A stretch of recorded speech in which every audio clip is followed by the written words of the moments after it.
Hello नमस्कार विद्यार्थियों। तो साथियों, आज हम पशु परिसर परीक्षा 2024 यानी जो आपकी दिसंबर 1, 2, 3 को होने जा रही है दोस्तों, उसके लिए साथियों मॉडल पेपर टेस्ट आपका 5वां रहेगा ये आज का। ठीक है, इससे पहले हमने 4 मॉडल पेपर टेस्ट वो हल कर लिए हैं दोस्तों। अगर आपने वो मॉडल पेपर नहीं देखे हैं तो सीधे वीडियो अपलोड किए गए हैं, वो 7-8 क्लासों के माध्यम से आपको सोल्व करवाए गए हैं, तो आप एक बार उन वीडियो को जरूर देखना। ठीक है, तो आज का ये 5वां मॉडल पेपर हम सोल्व करने वाले हैं दोस्तों, इसको 2-3 क्लासों के माध्यम से सोल्व कर लेंगे। ऐसे ही प्रश्न है दोस्तों जो आपकी परीक्षा में आएंगे। ये क्वेश्चन दोस्तों आपके ठीक ठीक लेवल के हैं। ठीक है, ऐसे प्रश्न आपकी परीक्षा में बिल्कुल आएंगे।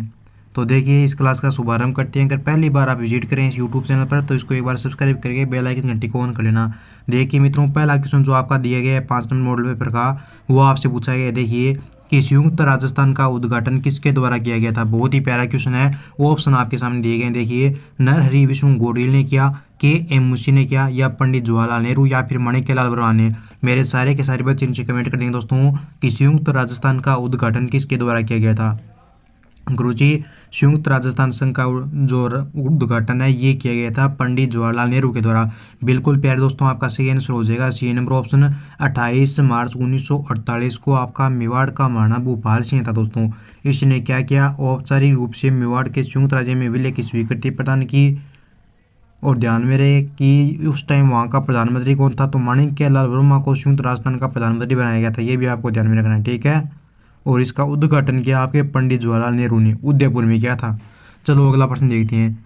आगे नेक्स्ट क्वेश्चन आपसे पूछा गया है कि बागड़ के गांधी कहे जाने वाले भोगीलाल पांड्या का संबंध किस जिले से है। बहुत ही प्यारा प्रश्न आपका। ऑप्शन है प्रतापगढ़, डूंगरपुर, बांसवाड़ा, झालावाड़। बताइए, बागड़ के गांधी भोगीलाल पांड्या को कहा जाता है। और जो भोगीलाल पांड्या है इनका संबंध किस जिले से है। गुरुजी, भोगीलाल पांड्या जी का संबंध तो अपने डूंगरपुर जिले से है। बिल्कुल मेरे लाडलों, आपका सही आंसर हो जाएगा बी ऑप्शन। ठीक है, भोगीलाल पांड्या का जन्म डूंगरपुर से है। अब डूंगरपुर में इनका क्या हुआ था, भोगीलाल पांड्या जी का आपका जन्म हुआ था। और बागड़ का गांधी है वो आपके भोगीलाल पांड्या को ही कहा जाता है। ये भी आपको ध्यान में रखना है। ठीक है, भोगीलाल पांड्या आपके भारत छोड़ो आंदोलन में भी भाग लेता है दोस्तों, और अनेक शासकों के विरुद्ध में अनेक ही सभाओं का आयोजन करता है। चलिए आगे चलते हैं अगले क्वेश्चन की तरफ। नेक्स्ट क्वेश्चन आपसे पूछा गया है। देखिए आगे प्रश्न आपका कि गरीबों की आवाज़, इनके लाभ, तराने और बेक्सों की आवाज़ पुस्तकों की रचना किसके द्वारा की गई। बताओ, गरीबों की आवाज़, इनके लाभे, तराने और बेक्सों की आवाज़ पुस्तक की रचना ये किसके द्वारा की गई। आपको पता नहीं है तो बेफिक्र रहिए, मैं आपको बता दूंगा। तो इनकी रचना है दोस्तों ये आपके गणेशी लाल उस्ताद ने की। किसने की, गणेशी लाल उस्ताद ने की। ए ऑप्शन को लो कर दो आप। गणेशी लाल उस्ताद दोस्तों, इन्हें मारवाड़ में जन जागृति का कार्य किया था। गणेशी लाल जो उस्ताद है ना, इन्होंने क्या किया था, आपका जो मारवाड़ का एरिया ना वहाँ पर इन्होंने जन जागृति का कार्य किया था आपके। चलो अगला प्रश्न देखिए। नेक्स्ट 4 नंबर क्वेश्चन आपसे पूछा है कि महाराणा सदन सिंह की अध्यक्षता में देश हितैषणी सभा का गठन किस वर्ष में किया गया था। बताओ जल्दी से नीचे कमेंट कीजिए कि महाराणा सदन सिंह की अध्यक्षता में देश हितैषणी सभा का गठन। ये प्रश्न काफी बार आपका आता है। तो देश हितैषणी सभा का गठन हुआ था, वो हुआ था सर जी अपने 2 जुलाई 1877 को। बिल्कुल आपका डी ऑप्शन करेक्ट हो जाएगा। लगभग सभी लाडलों के यहाँ पे सही आंसर आ रहे हैं। शाबाश, वेरी गुड दोस्तों।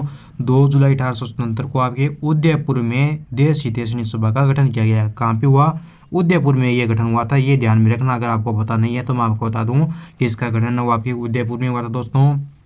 और जो इसके मुख्य उद्देश्य थे वो क्या थे आपके, वैवाहिक समस्याओं को सुलझाना, विवाह का जो खर्चा है उसको सीमित करना, और जो ब्राह्मण और महाजन है उनमें बहुविवाह और जो आपकी त्याग प्रथा होती है ना उससे संबंधित जो नियम थे वो बनाने का कार्य किया था। ठीक है, चलो अगला प्रश्न देखते हैं 5 number.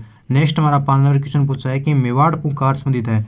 Very very important question है, लगाओ भाई स्टार। कि मेवाड़ पुकार का संबंध किसी है, गोविंदगिरी द्वारा तैयार 21 सूत्रीय मांग से है, या गोविंदगिरी द्वारा प्रकाशित समाचार पत्र से है, या फिर मोतीलाल तेजावत के द्वारा प्रकाशित समाचार पत्र से है, या फिर मोतीलाल तेजावत के द्वारा तैयार 21 सूत्रीय मांग पत्र से। बताओ प्यारे अभ्यर्थियों, मेवाड़ पुकार संबंध है ये जो है इसका संबंध है किससे, तो इसका संबंध हो जाएगा आपके मोतीलाल तेजावत द्वारा तैयार 21 सूत्रीय मांग पत्र से, यानी डी ऑप्शन आपका करेक्ट हो जाएगा।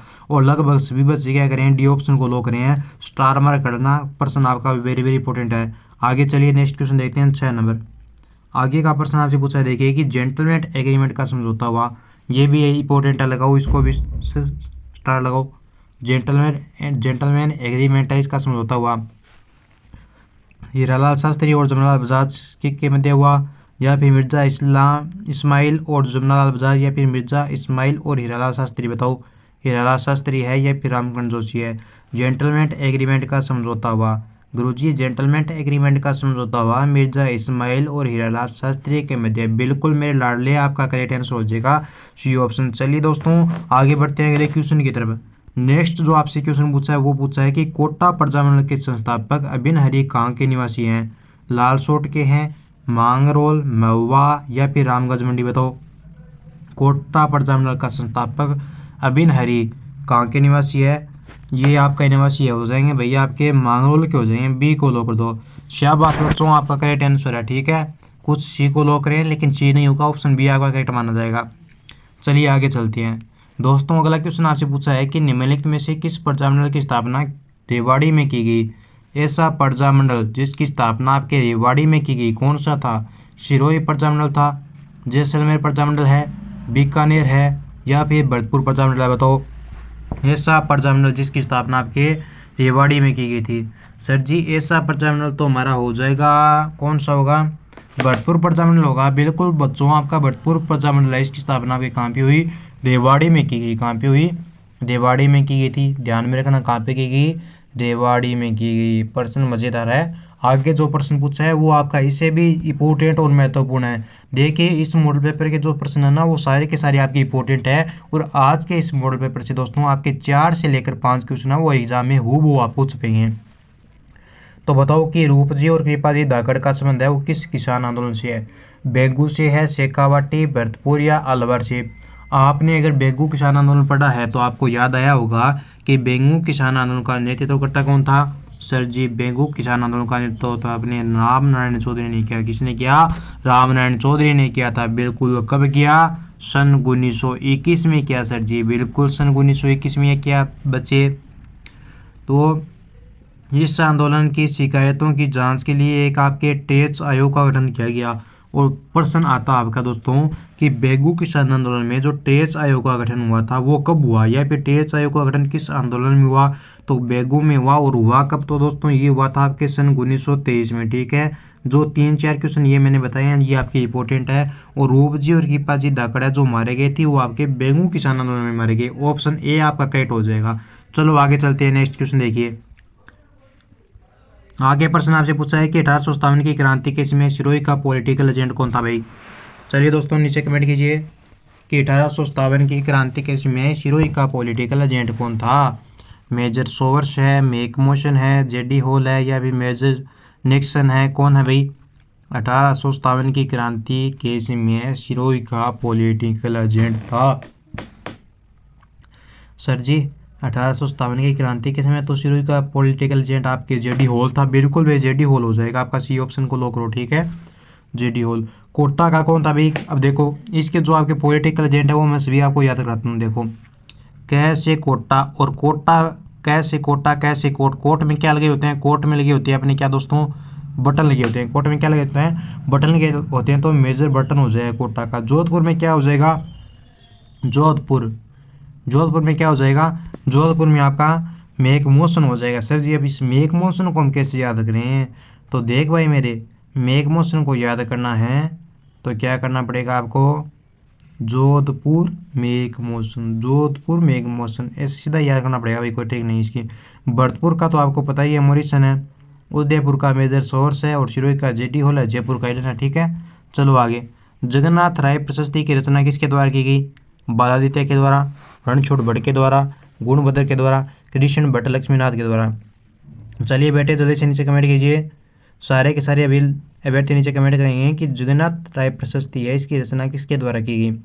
तो लाडलों जगन्नाथ प्रशस्ति की रचना है ये करने वाला आपका महानुभूति था, वो था आपका कृष्ण भट्ट लक्ष्मीनाथ। ठीक है, डी ऑप्शन को लो कर दो। चलो आगे चलते हैं। ठीक है, आगे प्रश्न पूछा दोस्तों कि निम्नलिखित में से किस प्रतिहार शासक को रोहिल्दी के नाम से जाना जाता है। वेरी वेरी इंपॉर्टेंट क्वेश्चन आपका क्या है, वेरी वेरी इंपॉर्टेंट क्वेश्चन है। गुर्जर प्रतिहार वंश, याद आया है क्या, रोहिल्दी हरिश्चंद्र किसे जाना गया, रोहिल्दी के नाम से हरिश्चंद्र को जाना गया। तो 12 का ऑप्शन आपका क्या हो जाएगा दोस्तों, बी ऑप्शन क्या हो जाएगा, करेक्ट हो जाएगा। हरिश्चंद्र को जाना गया। और हरिश्चंद्र की कितनी संतानें थी, भद्रा व माद्रा हरिश्चंद्र की क्या थी, पत्नियां थी। दो पत्नियां थी, एक तो ब्राह्मण थी और एक क्षत्रिय थी। उस एक पत्नी के इसके 4 पुत्र हुए, भोग, भट्ट, रज्जिल, ऐसा करके उनके नाम थे। पता होगा आपको, याद होगा अगर आपने पढ़ा है तो। इसके 4 पुत्र थे, भोगपट है, कदक है, रज्जिल है, उर्द है। अगर प्रश्न आ जाए कि गुर्जर प्रतिहार वंश का संस्थापक अगर पूछे किसे जाना जाता है, अगर वैसे पूछे वंश का, वो देखो भाई राज्य का है, तो आपको रज्जिल करना है, क्योंकि रज्जिल ने क्या किया, वहाँ पे राजधानी बसाई थी, राजसूय यज्ञ करवाया था। अगर सीधा प्रश्न आए उपाधियों में, तो हरिश्चंद्र की उपाधि यही होगी आपकी, पता ही है आपको। और उपाधि बतानी है तो नीचे नहीं, इतना ही ठीक है आपके लिए, यहीं से प्रश्न आएगा ज़्यादा, फिर आपका सेकंड ग्रेड का लेवल बन जाएगा। चलो आगे देखो। आगे प्रश्न पूछा है कि निम्नलिखित में से किस सभ्यता स्थल से यूनानी दुहत्ती सुराही तथा रोमन एम्फोरा सुरापत मिला है? बताओ कौन सी गुफा से दोस्तों आपका यूनानी दुहत्ती सुराही तथा रोमन एम्फोरा मिला है? देखो बच्चों, प्रश्न आपके ऐसे आएंगे, वो आप पर डिपेंड करता है कि आप इस क्लास को बीच में छोड़ते हो या पूरा देखते हो। ठीक है, मेरा काम एग्जाम बताना है कि एग्जाम में ऐसा है, बाकी काम आपका है।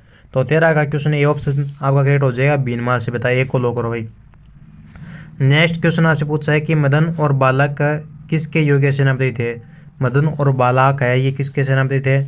समर सिंह के, तेज सिंह, जेतर सिंह या फिर सामंत सिंह? तो दोस्तों मदन और बालक है, ये जो आपके सेनापति थे बच्चे मेरे, ये हो जाएंगे आपके 14 नंबर क्वेश्चन का ऑप्शन सी करेक्ट माना जाएगा। ठीक है, ये जेतर सिंह के थे, सी को लो करो आप। नेक्स्ट क्वेश्चन देखो 15 नंबर, कि हल्दी घाटी के युद्ध के दौरान किस मुगल सेनापति ने यह झूठी अफवाह फैलाई कि बादशाह अकबर सैन्य शाही सेना लेकर युद्ध भूमि में आ रहे हैं? हल्दी घाटी का युद्ध हुआ था, उसके दौरान एक मुगल सेनापति था, उसने यह अफवाह फैला दी कि बादशाह अकबर है वो सैन्य शाही सेना लेकर आते हैं। तो ये जो अफवाह फैलाई थी, वो फैलाई थी आपके मेहतर खान ने। ठीक है, ऑप्शन डी को लो कर दो, किसने फैलाई? मेहतर खान ने फैलाई। आपको याद होगा कि हल्दी घाटी का युद्ध कब हुआ था? हल्दी घाटी का युद्ध कब हुआ था बताया ना आपको। चलो आगे चलो, आगे प्रश्न आता है दोस्तों, देखिए 16 नंबर, कि मारवाड़ के किस शासक ने चोरी किए गए माल के मिल जाने पर राज्य द्वारा 1/4 हिस्सा लेने की प्रथा को समाप्त किया? महाराजा सरदार सिंह ने, महाराजा मान सिंह ने, महाराजा हनुमंत सिंह या फिर महाराजा तख्त सिंह? दोस्तों मारवाड़ का एक ऐसा शासक जिसने चोरी किए गए माल के मिल जाने पर राज्य के द्वारा 1/4 हिस्सा लेने की प्रथा को समाप्त कर दिया। किसने किया? सर जी ये तो समाप्त कर दिया आपके महाराजा सरदार सिंह ने, बिल्कुल, एक को लो कीजिए भाई। चलो आगे देखते हैं।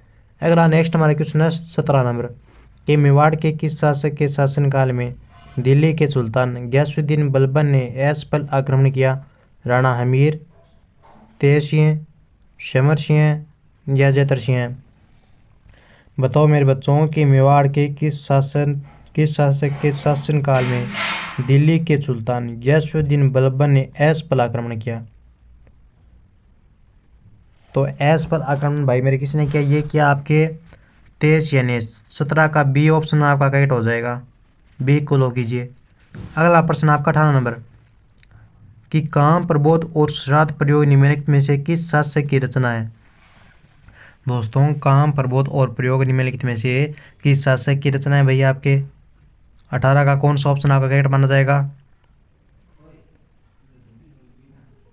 महाराजा अनूप सिंह। 18 का सी ऑप्शन हो जाएगा, सी को लो कीजिए। ठीक है, चलो दोस्तों अगला क्वेश्चन देखो नेक्स्ट हमारा,